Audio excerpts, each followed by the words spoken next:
Vamos lá? Todos na página, por gentileza, 727.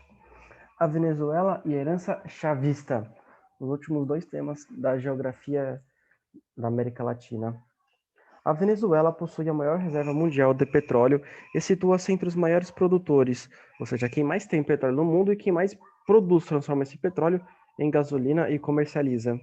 Tudo o que acontece no país tem de ser compreendido à luz dessa realidade e de toda a importância que o petróleo ainda representa para o mundo atual, porque a principal fonte de energia para muitos países é o petróleo, porque com ele a gente consegue fazer gasolina e etc.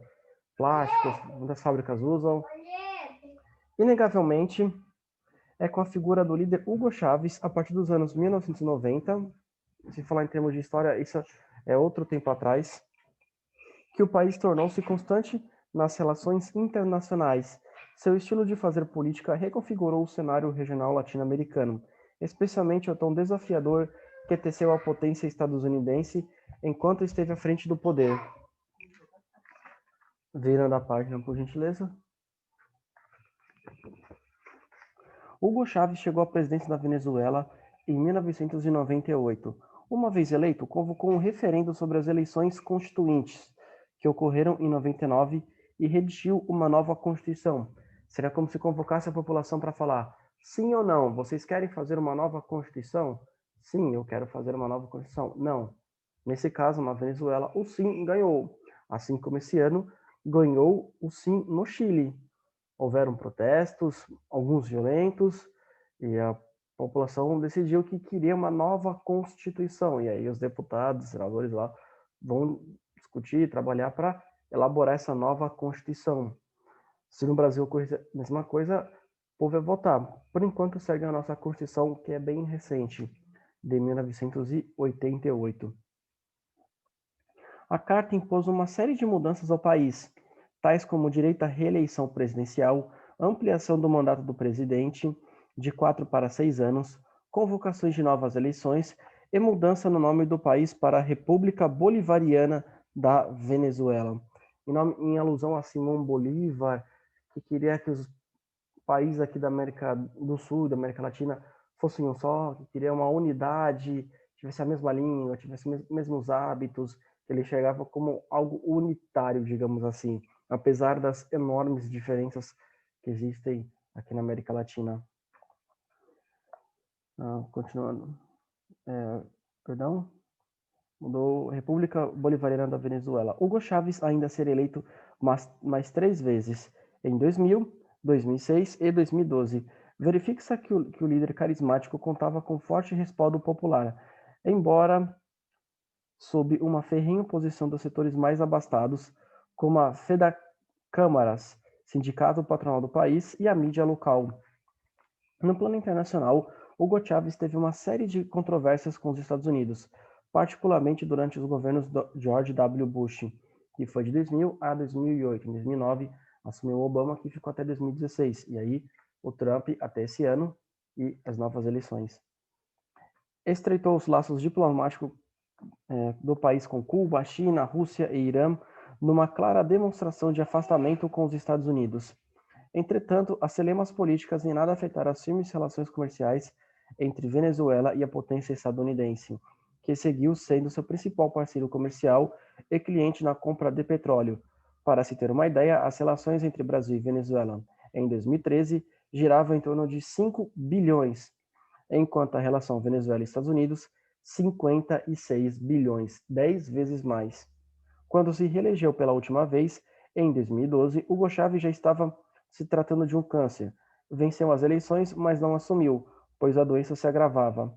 Foi transferido para Cuba, onde realizou seus tratamentos médicos, mas dessa vez não resistiu, falecendo em 2013. Foram marcadas novas eleições, vencidas por seu vice, Nicolás Maduro, que segue no poder até hoje. Segundo a ONU, ele está desrespeitando os direitos humanos dos venezuelanos.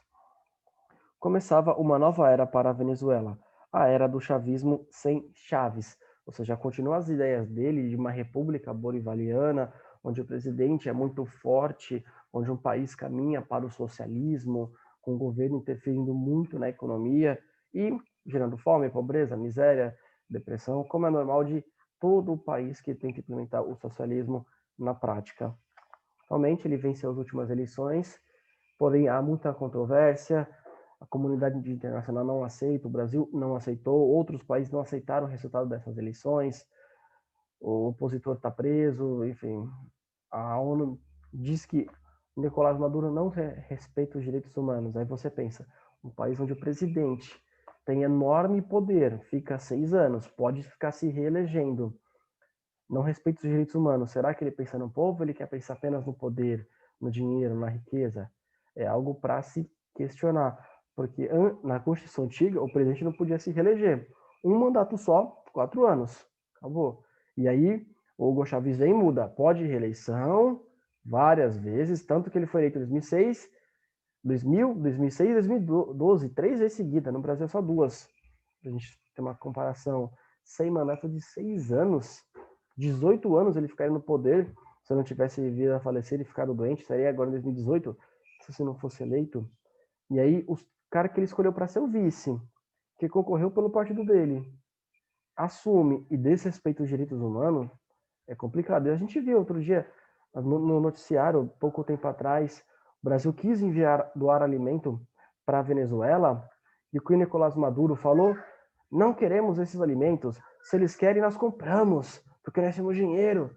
Só que tem um porém, o Banco Nacional de Desenvolvimento emprestou dinheiro para a Venezuela para eles fazerem obras, e eles não pagaram, sob a gestão de Nicolás Maduro já, não pagaram.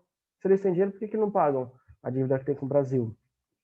Pior, por que o Banco Nacional emprestou dinheiro para um outro país para ter obras internacionais? Não faz o menor sentido. Ele desrespeita os direitos humanos. A gente viu na onda de protestos, assim que o caminhão de comida entrou, as pessoas correndo para pegar alimento porque não tem o que comer, o governo não deixando eles pegarem alimentos, todo mundo desesperado, a polícia batendo, em alguns casos matando, tanto que para a ONU falar que um país não respeita os direitos humanos, é que algo grave está acontecendo. E aí segue a Venezuela nessa atual situação. E vocês devem ficar bastante atentos ao noticiário do Chile e da Argentina, para saber o que vai acontecer. Na Argentina já está tendo colapso. Pessoas estão sendo demitidas, a fábrica da Coca-Cola saiu da Argentina, está vindo para o Brasil. E vamos ver como é que vai ser essa nova Constituição do Chile.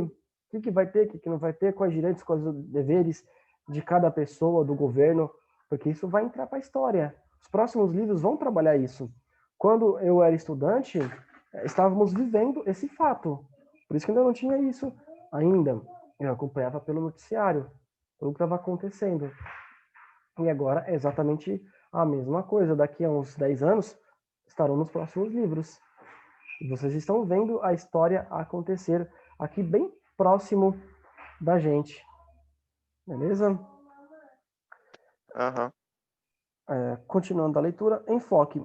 Venezuela. Começa um novo tempo. Assim começa um novo tempo na Venezuela, a era do chavismo sem Chaves. E Nicolás Maduro tem pela frente o árduo desafio de consolidar sua liderança no imenso vazio deixado pelo presidente morto.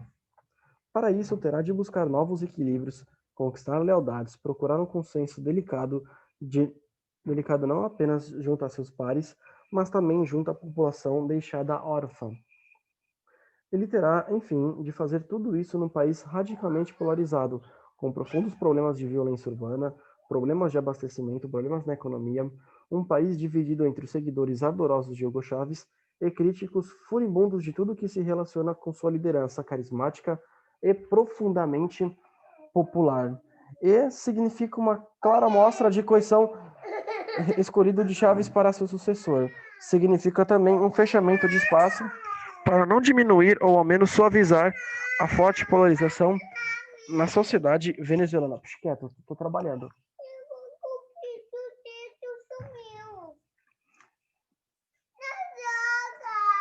Afinal, não se pode esquecer que, em outubro passado, a oposição saiu das urnas com quase 45% dos votos. Chávez obteve uma vitória tranquila, com pouco mais de 10 pontos de vantagem, mas 45% é uma porcentagem bastante respeitável. E mostra que, pelo menos naquela altura, havia uma significativa massa de adversários de Chávez e de seu governo disposta a buscar uma alternativa nas urnas. O cenário que Maduro tem pela frente é sério e exige muito esforço para que surjam soluções. Inevitavelmente terá, depois de eleito, de assumir medidas antipopulares, sem ter nem de longe o poder de convencimento de Chávez, sem ter carisma algum e sem um canal direto de diálogo com as massas. Maduro terá necessariamente de contar com o apoio decidido de todas as múltiplas correntes que entregam o chavismo, tanto políticas como militares, sem perder de vista por nenhum segundo os movimentos populares. Na busca desse impreciso equilíbrio, a Venezuela tratará de manter viva a Revolução Bolivariana, uma tarefa difícil e complexa, mas dela depende o futuro do povo de Simão Bolívar. Aí é um texto escrito por Eric Nepomuceno, na Venezuela, em 12 de março de 2013, logo após o Hugo Chávez falecer, novas eleições e o vice dele vencer. Sobre o ponto de vista de uma pessoa venezuelana. O que aconteceu depois foi isso, porque a Venezuela já estava em crise. Essa crise se agravou, essa crise piorou. A gente viu há pouco tempo atrás um vídeo desse próprio Nicolás Maduro numa churrascaria em Dubai, comendo carne, boi do melhor. Até o cara, quando vai cortar carne, ele corta assim, não sei o que, faz uns gestos, meio malacói, do hebraico, aí vai, que não sei o que. E ele comendo carne do bom e do melhor, enquanto a população passa fome. A população não tem o que comer. O que não falta na internet vídeos de pessoas comendo comida do lixo, comendo cachorro, desesperada porque não tem fome, população subdesenvolvida, subnutrida, e enquanto ele está comendo do bom e do melhor. E a gente percebe que ele não tem compromisso com o povo. Se tivesse compromisso com o povo, não desrespeitaria os direitos humanos como a ONU afirma.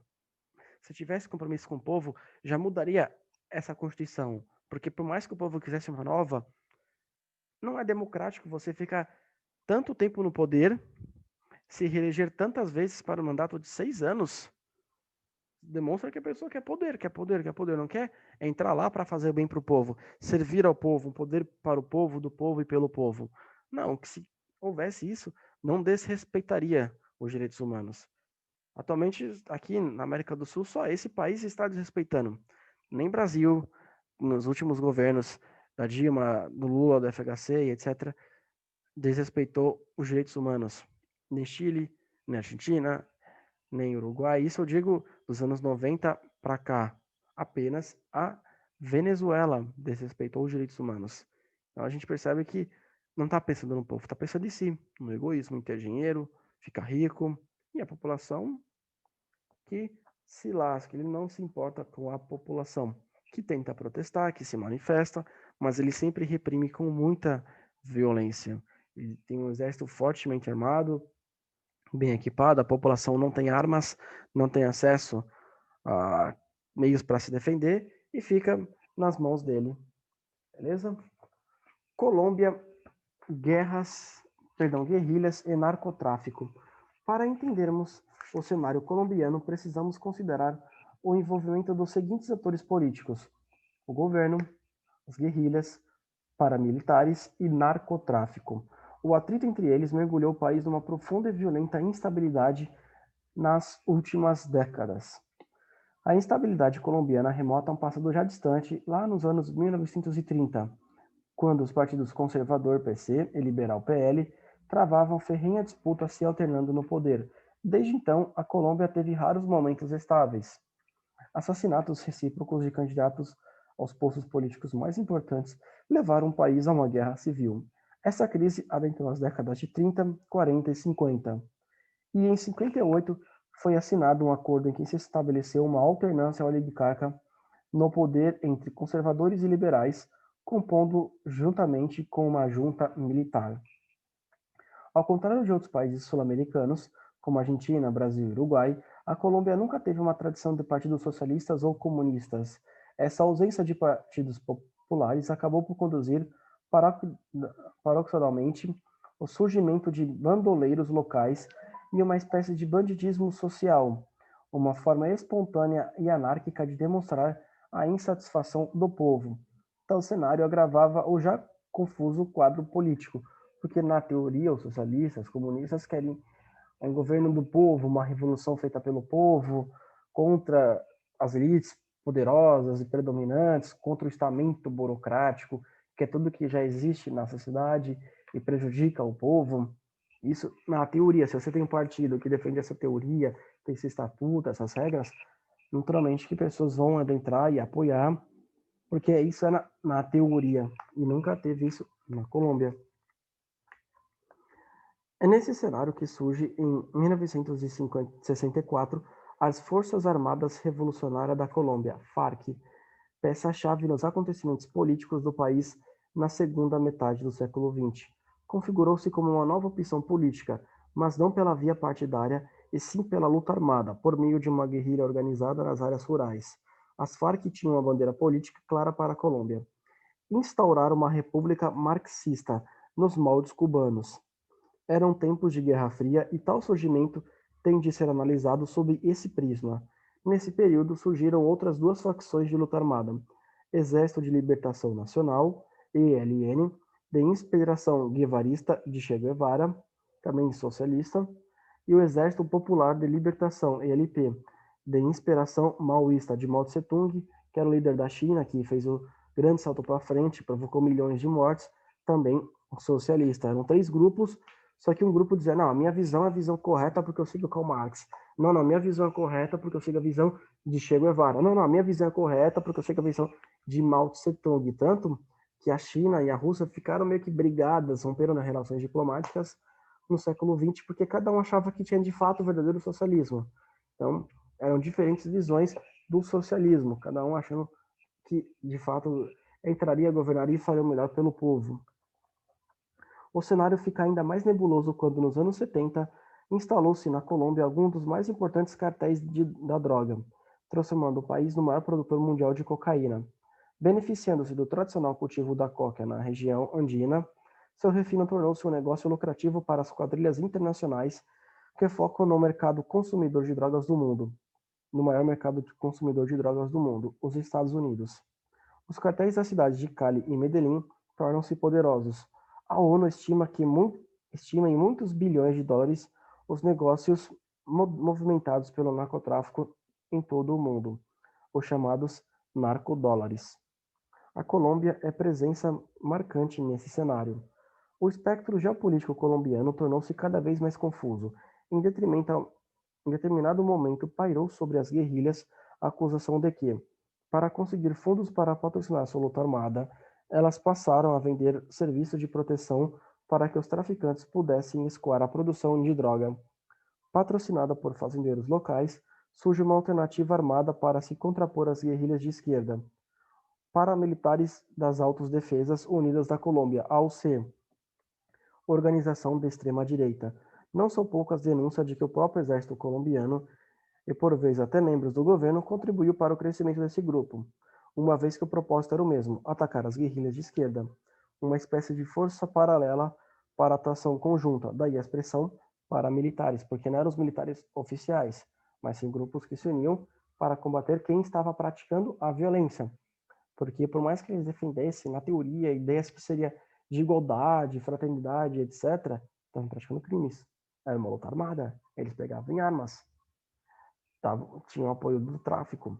Então, eles estavam praticando crimes. E aí fizeram esse grupo paramilitar, não os militares oficiais, senão acusar o mundo, acusar o governo de desrespeito aos direitos humanos, de matar, prender, torturar, etc. O que fez? Pegou alguns militares e colocou em off como sendo um grupo de militares. Eles podiam alegar que eram rebeldes, desertores, que queriam lutar contra as Farc, enfim. Mas talvez fosse o próprio governo organizando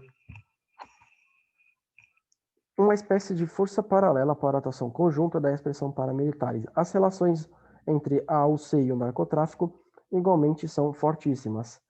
Este é o imbróglio geopolítico colombiano, que resultou em um dos países mais violentos do mundo e com taxas altíssimas de homicídio. Peço que virem a página, por gentileza. Os Estados Unidos, o maior receptor de droga produzida na Colômbia, envolveu-se diretamente no conflito em 2000, quando o então presidente colombiano Andrés Pastrana e o estadunidense Bill Clinton selaram uma aliança de combate ao narcotráfico, o Plano Colômbia, estimado em 5 bilhões de dólares. A presença de marines estadunidenses para treinar as forças policiais e militares colombianas às margens da floresta amazônica incomodou as Forças Armadas brasileiras.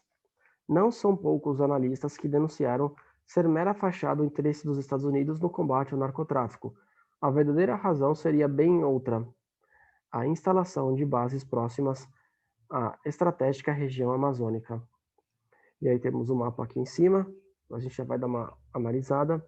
Notadamente, as Farc se enfraqueceram nos últimos anos. No auge de suas ações, chegaram a dominar 40% do território colombiano, conforme apresentado no mapa ao lado. Mas a organização parece ter sentido duramente as transformações dos anos 90 e a perda do paradigma ideológico da Guerra Fria, porque a União Soviética entra em colapso, todo mundo percebeu que socialismo na prática não funciona, e por melhores ideais que eles tivessem de igualdade, fraternidade, prosperidade, crescimento, etc., as ideias deles, sempre colocadas na prática, dariam em pobreza, fome e miséria, assim como deu na União Soviética, no Vietnã, na China, com milhões e milhões de mortos. Então todo mundo percebeu, pô, socialismo não vale a pena. O que esse cara defende tá errado, meu. Então, Marx não é bem assim. Che Guevara também não. Não, olha o que Mao Tse Tung fez. Como é que eu posso seguir um grupo maoísta se o próprio Mao deixou morrer milhões e milhões de pessoas e o plano econômico dele não funcionou? Se o próprio Mao não fez o plano do mal dar certo, o seguidor dele vai? E aí começou a ter perda popular desses grupos ideológicos. As pessoas pensaram, não vale a pena. Não, para que eu vou apoiar esses grupos, sendo que as ideias deles, se eles implementadas, não vão dar certo? Então, não vale a pena. Denúncias do envolvimento do narcotráfico para arrecadar fundos também se tornaram constantes, embora a organização negue. A morte dos principais líderes da organização, como o fundador Pedro Antônio Marinho, o Tiro Firro, em 2008, e Afonso Cano, em 2011, igualmente contribuíram para o declínio, além de uma investida mais agressiva do governo colombiano, apoiado pelos Estados Unidos. Em março de 2013, rodadas de negociações realizadas em Havana, Cuba, para um definitivo acordo de paz entre as Farc e o governo, encontravam-se bastante avançadas. Até então, estas eram as conversações mais promissoras realizadas em décadas. Também foi feito um acordo de paz, sim. O povo ainda questiona esse acordo de paz, que perdoa os crimes, que ele deixa eles criarem um partido, porque o povo pensa, pô, mas eles cometeram crimes, se envolveram no narcotráfico, e as ideias deles não vão funcionar, e aí está havendo essa negociação ainda, pode ser que volte atrás, pode ser que amplie, mas é para a gente sempre ficar de olho, porque esse grupo está lá, as ideias deles ainda persistem, eles querem implementar o socialismo na Colômbia. E aí negociaram a paz, houve um acordo recentemente, 2018 a 2019. Por enquanto, esse acordo segue, mas tem muita gente sendo contra esse acordo. Nesse mapa, Colômbia, áreas ocupadas pela Farc durante os anos 2000.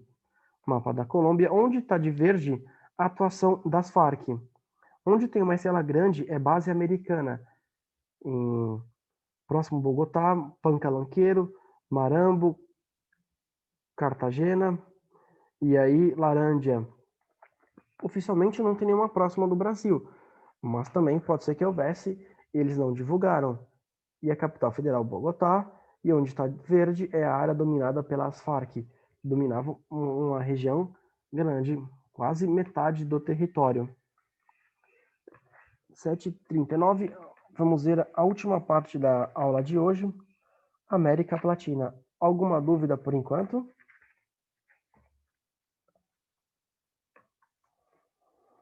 Não? Não, professor, não tem nenhuma dúvida, não. Beleza. Vamos lá, América Latina, que é Uruguai, Argentina e Uruguai.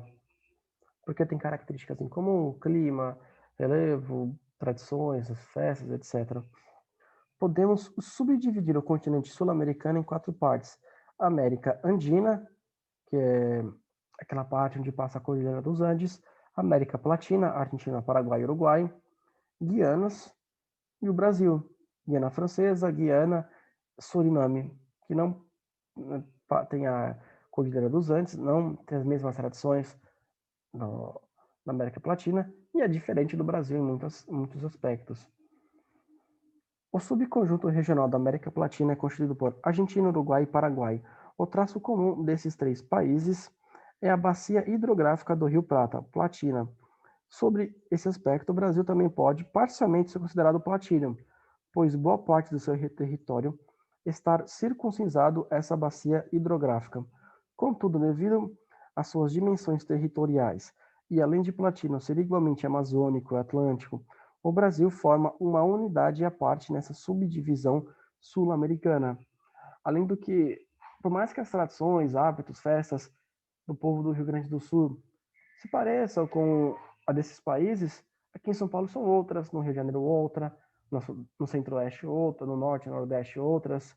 Então, colocar como se fosse uma coisa só não seria legal, porque o clima é outro, o clima do Nordeste é completamente diferente. O clima do Uruguai, do Paraguai, por isso que o Brasil fica à parte nessa subdivisão. Esses 3 países têm um passado recentemente marcado por regimes antidemocráticos. Conviveram com ditaduras militares ao longo dos anos 70 e 80, mas nos dias de hoje, sem dúvida, é o Paraguai o que mais convive com ameaças à democracia. Isso quando o texto foi escrito. A Argentina e o Uruguai, em que pese problemas de ordem social, apresentam razoável estabilidade democrática. Já do vizinho platino, não se pode dizer o mesmo. Em 2012, o Paraguai teve mais um sombrio capítulo em sua jovem e frágil democracia, quando o governo eleito de Fernando Lugo foi deposto. Quando eleito em 2008, Lugo pôs fim a uma hegemonia de 60 anos do conservador Partido Colorado no poder. Ex-padre, com viés socialista e igualmente ligado à teologia da libertação, Lugo realizava um governo popular, porém em clima tenso. Teologia da libertação é um grupo criado, uma ideia para captar católicos para o marxismo, uma vez que catolicismo e marxismo são antagônicos. O próprio Karl Marx dizia que a religião é o ópio do povo. Lenin dizia que usaria o ódio contra o povo. As ideias socialistas não são as mesmas católicas. Tanto que o catolicismo permite a propriedade privada, permite a autodefesa, é contra o aborto. Já os socialistas não são favoráveis ao aborto, enfim, são pensamentos diferentes. Então, criaram esse grupo Teologia da Libertação para captar católicos para o marxismo, porque essa teologia, vamos focar na terra, na luta do povo, na revolução, em melhorar para o povo, sendo que o catolicismo está preocupado na vida eterna, no pós-morte. Porque o próprio Jesus, segundo os católicos, dizia: o meu reino não é desse mundo, eu vim para salvar as almas. Está consumado quando Jesus é morto. Então, o catolicismo quer salvar almas para que quando as pessoas morram, vá para o céu. E os católicos acreditam que vai acontecer o apocalipse e esse mundo está fadado ao fracasso. Já a teologia da libertação não, foca apenas nesse mundo.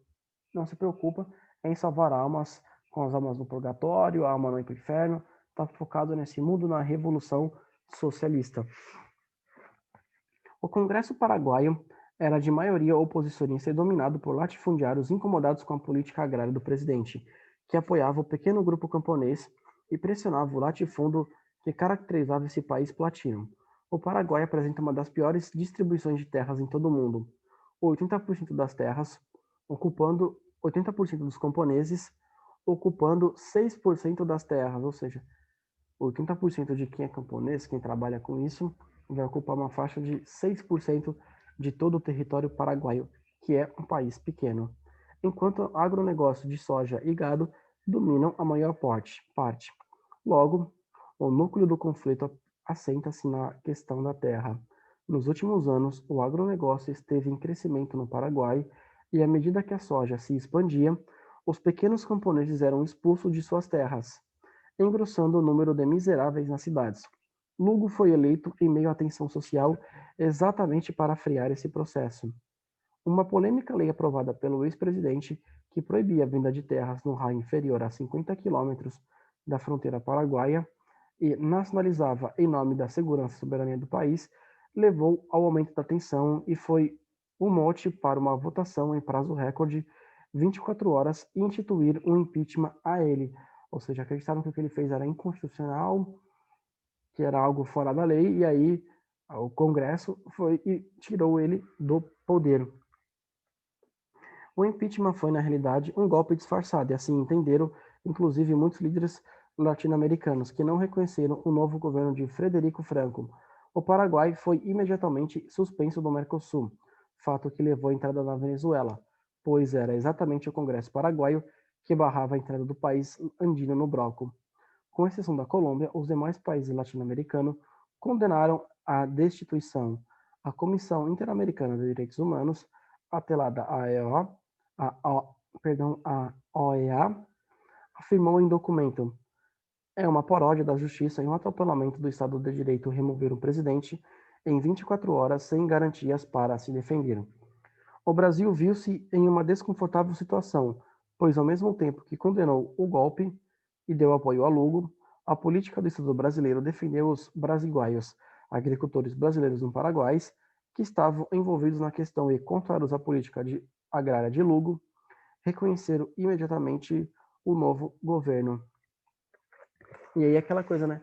Em 24 horas, será que dá tempo do presidente se defender? Por mais que o que ele tenha feito fosse imoral, não fosse legal do ponto de vista das leis paraguaias, porque talvez tenha sido essa alegação, mas 24 horas é um tempo muito rápido. Aqui no Brasil a gente levou meses para a Dilma e o o Collor serem empichados, sofrerem impeachment, e aí eles tiram o presidente em 24 horas. É estranho.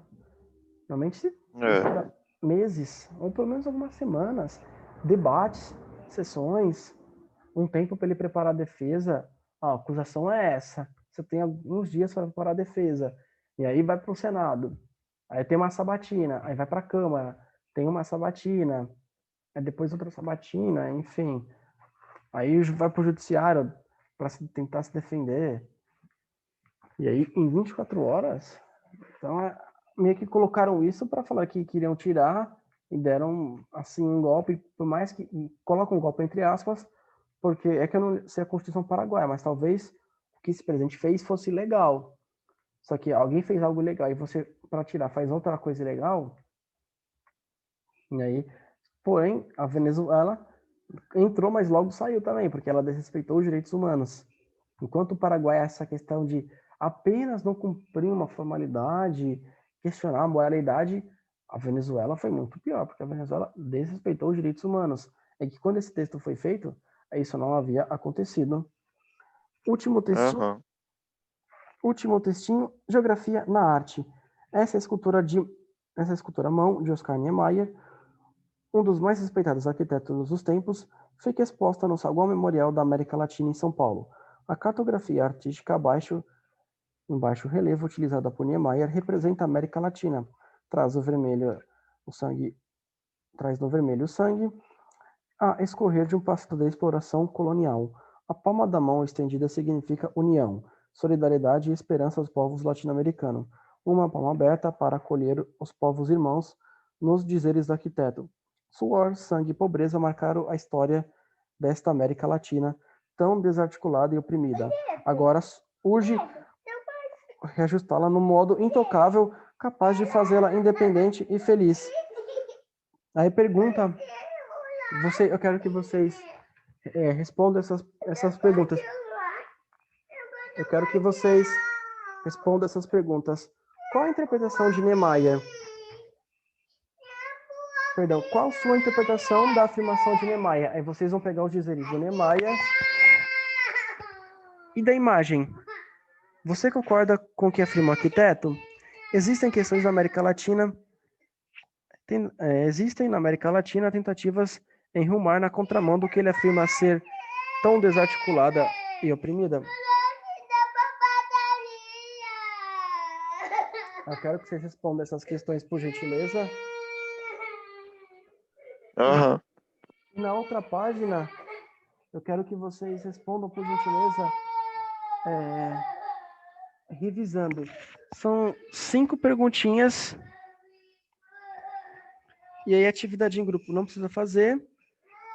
Façam só o olhar cartográfico e de olho na mídia, por gentileza. Que aí a gente corrige na próxima aula. Aham. As questões da página 731 não tem certo e errado, é a opinião de vocês. Se vocês acham que o Neymar tá certo, beleza. Se você achar que não, beleza também.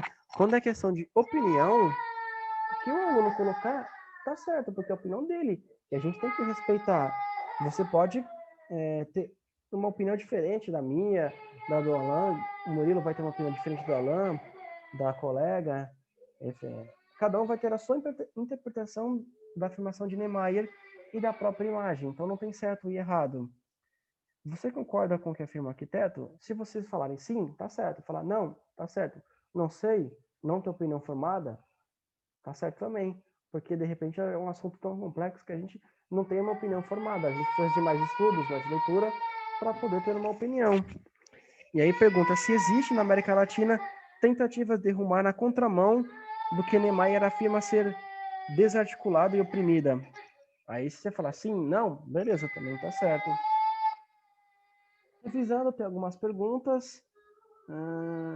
Destaque.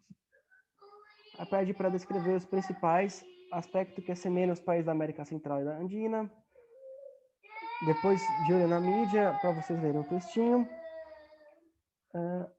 1 minuto e meio para acabar. Compare os dois mapas e indique alterações territoriais na Bolívia, Chile e Peru no olhar cartográfico. Aí vocês vão dizer o que mudou na Bolívia. Alguma dúvida por enquanto? Não? Não? Agradeço a participação de vocês. Usem esse tempo que seria para a próxima live para responder algumas questões. Muito obrigado. Tchau, tchau. Tchau, professor.